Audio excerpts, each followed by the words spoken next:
माँ भारती की स्वतंत्रता के लिए अपनी प्राणों की आहुति देने वाले ऐसी भारत माँ के वीर सपूत सरदार भगत सिंह जी की जन्म जयंती पर मैं उनको शत शत नमन और प्रणाम करता हूँ।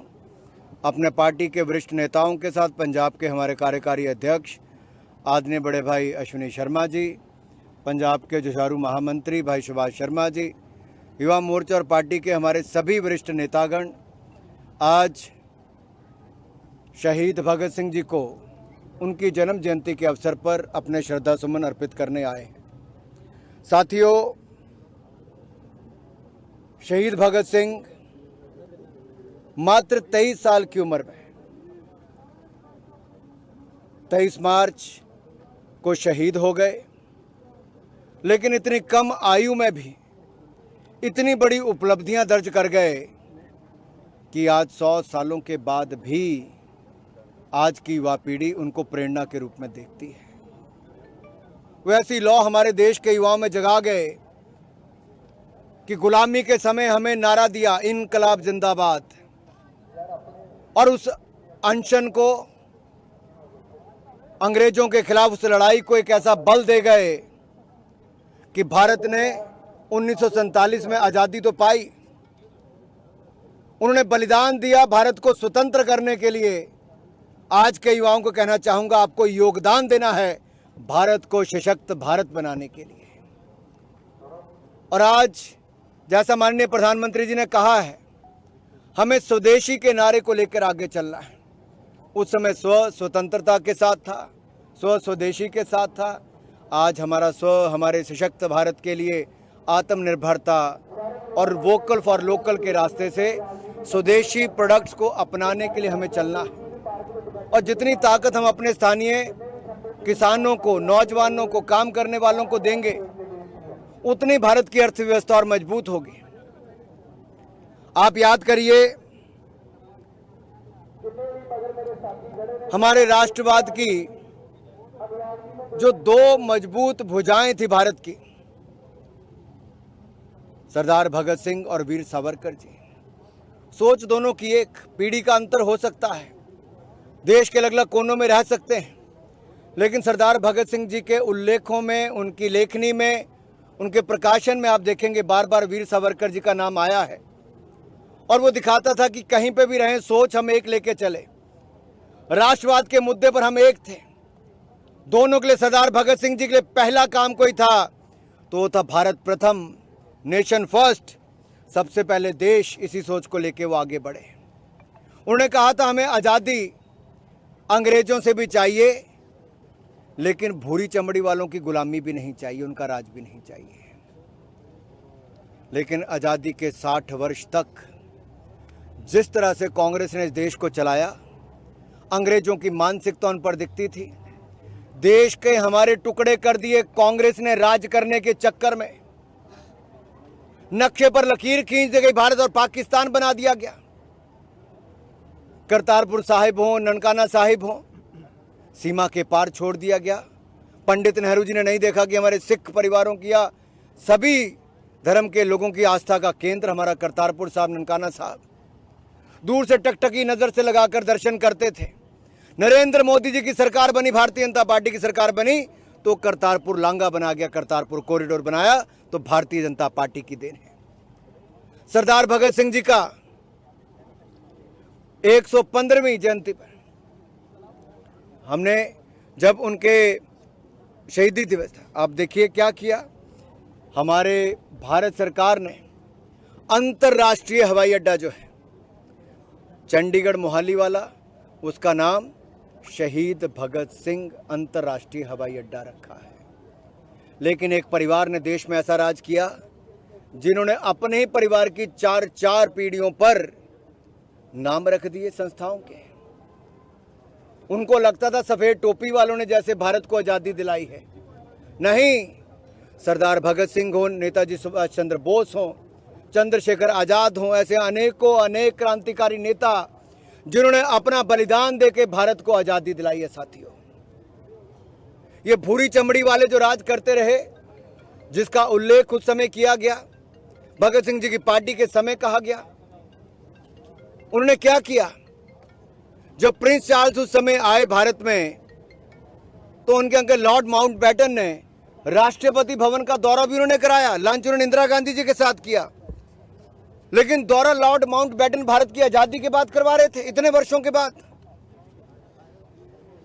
कांग्रेस पर अंग्रेजों की मानसिकता हावी थी और ये कांग्रेस का इकोसिस्टम जो शिक्षा के क्षेत्र में था, उनकी सोच से पलने वाले उन्होंने चंद्रशेखर आजाद जी हो, नेताजी सुभाष चंद्र बोस हो या सरदार भगत सिंह हो, इनको आधे पन्ने में निपटा कर रख दिया इतिहास में और इनको रेवोल्यूशनरी टेररिस्ट का दर्जा दे दिया गया। अरे आतंकवादी कहकर, उग्रवादी कहकर हमारे क्रांतिकारियों को इस तरह से कहा गया। कांग्रेस को शर्म आनी चाहिए, देश से माफी भी मांगनी चाहिए। और जिन लोगों ने इतिहास की किताबों में लिखा, उनको पद्मा अवार्ड दिए गए, पद्मा भूषण अवार्ड दिए गए। क्या सोच उस समय की कांग्रेस और कम्युनिस्टों की रही होगी? जो कोई चीन के साथ जुड़ता था, कोई अंग्रेजों के साथ जुड़ता था, वो भारत को टुकड़ों टुकड़ों में देखते थे। और ये टुकड़े टुकड़े गैंग जब नारे लगाती है भारत के टुकड़े टुकड़े करने की, तो कम्युनिस्ट पार्टी के लोग और कांग्रेस पार्टी के लोग ये जाकर वहां पर खड़े हो जाते हैं टुकड़े टुकड़े गैंग के साथ। क्या सरदार भगत सिंह ने कभी टुकड़े टुकड़े के बारे में सोचा था? अरे उन्होंने तो एक राष्ट्र और मजबूत राष्ट्र के बारे में सोचा था। और एक राष्ट्र, मजबूत राष्ट्र अगर कोई दे सकता है तो भारतीय जनता पार्टी के नेतृत्व में भारत और मजबूत हुआ है। भारतीय अर्थव्यवस्था और मजबूत हुई है। 11वें नंबर से हम दुनिया की चौथी बड़ी अर्थव्यवस्था बन गए। हमारी सीमाएं और सुरक्षित हो गई। ऑपरेशन सिंदूर में पाकिस्तान को हमने वो मजा सिखाया है कि उनकी हवाई पट्टियां आज भी बैलगाड़ियां चलने के लायक रह गई हैं। उनके एयर डिफेंस सिस्टम आज भी खत्म पड़े हैं और पूरी दुनिया भर में पाकिस्तान के नेता अपना मुंह बचाए फिर रहे हैं। चाहे युद्ध का फील्ड हो या क्रिकेट का फील्ड हो, हर तरफ पाकिस्तान को चित करने का काम भारतीयों ने किया है। साथियों, एक बात मैं आज के युवाओं से जरूर कहना चाहता हूं, हजारों नहीं लाखों युवाओं ने अपनी जान दी, तब जाके हमें स्वतंत्रता, हमें आजादी मिली है।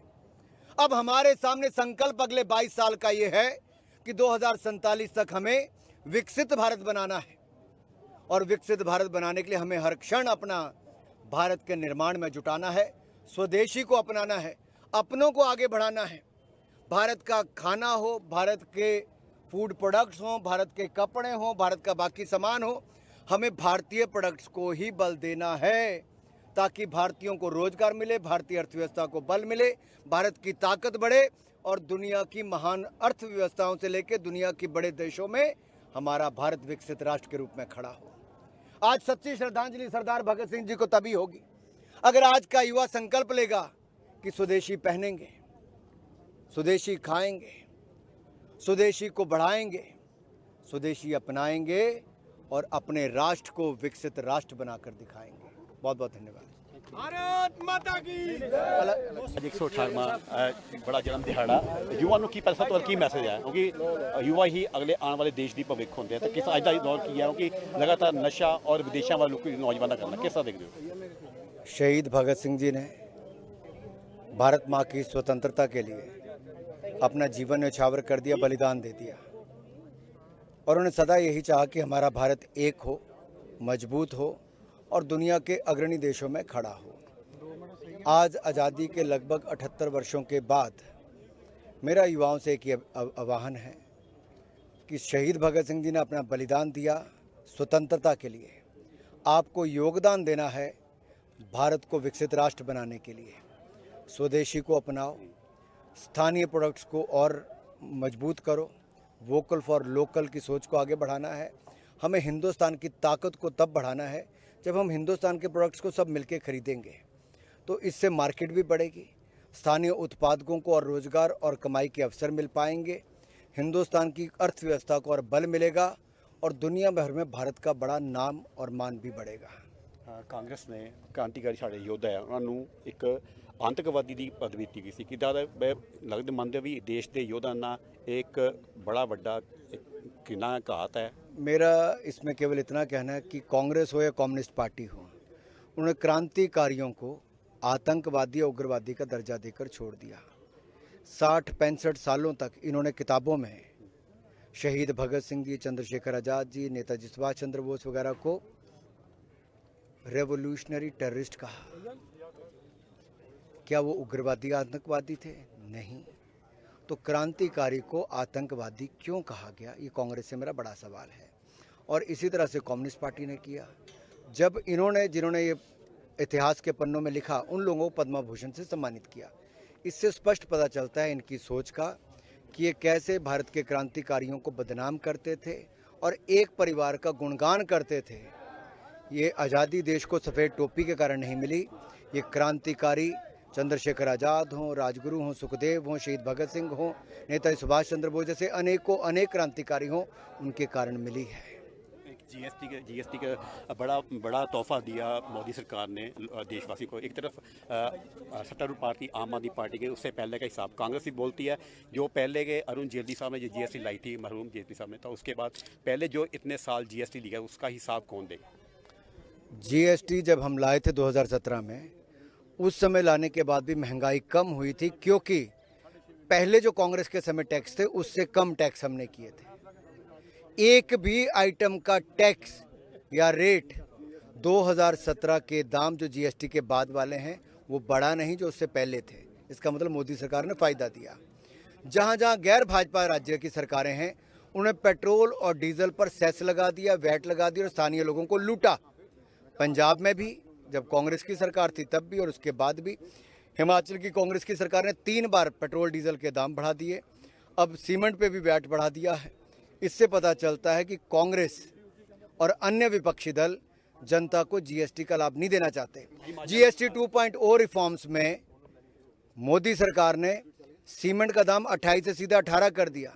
खाने पीने के पदार्थों के दाम 18 या 12 से सीधे 0 या 5% पे ले आए। देश की जनता को ये लाभ किसी ने दिया है तो मोदी सरकार ने दिया। गाड़ी हो या स्कूटर हो, सब सस्ते करने का काम किया तो मोदी सरकार ने किया। जनता को सीधा लाभ पहुंचाया तो नरेंद्र मोदी की सरकार ने पहुंचाया। हिमाचल ठीक है। चलो, ये थे साबका केंद्रीय मंत्री ਅਤੇ ਹਮੀਰਪੁਰ ਦੇ ਮੈਂਬਰ ਪਾਰਲੀਮੈਂਟ अनुराग ठाकुर। विशेष तौर पर नवा शहर ਦੇ ਖਟਕੜ ਕਲਾਂ ਅੱਜ ਉਸ ਭਾਰਤ ਦੇ ਮਹਾਨ ਕ੍ਰਾਂਤੀਕਾਰ ਸ਼ਹੀਦ ਭਗਤ ਸਿੰਘ ਨੂੰ ਅੱਜ ਨਤਮਸਤਕ ਹੋਣਾ। 118ਵਾਂ ਜਨਮ ਦਿਨ ਤੇ ਅੱਜ ਉੱਥੇ ਨਤਮਸਤਕ ਹੋਇਆ ਤੇ ਕਿਤੇ ਆ ਕੇ ਕਾਂਗਰਸ ਪਾਰਟੀ ਦੇ ਵੀ ਤਿੱਖੇ ਪ੍ਰਖਾਰ ਕੀਤੇ। ਖਾਸ ਕਰਕੇ ਜੀਐਸਟੀ ਨੂੰ ਲੈ ਕੇ ਉਸ ਕਾਂਗਰਸ ਦੇ ਟੁਕੜੇ ਗੈਂਗ ਦੀ ਵੀ ਸਿੱਧੇ ਤੌਰ ਤੇ ਪ੍ਰਖਾਰ ਕਰਕੇ ਸਿੱਧੇ ਤੌਰ ਤੇ ਉਹਨੇ ਗੱਲ ਵੀ ਕੀਤੀ ਹੈ। ਖਾਸ ਕਰਕੇ ਜੀਐਸਟੀ ਆਉਣ ਤੇ ਦੇਸ਼ ਵਾਸੀਆਂ ਨੂੰ ਕਾਫੀ ਵੱਡਾ ਲਾਭ ਮਿਲਣ ਦੀ ਵੀ ਗੱਲ ਆਖੀ ਹੈ। ਕੈਮਰਾਮੈਨ ਬॉबी ਨਾਲ ਸੰਦੀਪ ਸ਼ਰਮਾ, ਨਵਾਂ ਸ਼ਹਿਰ।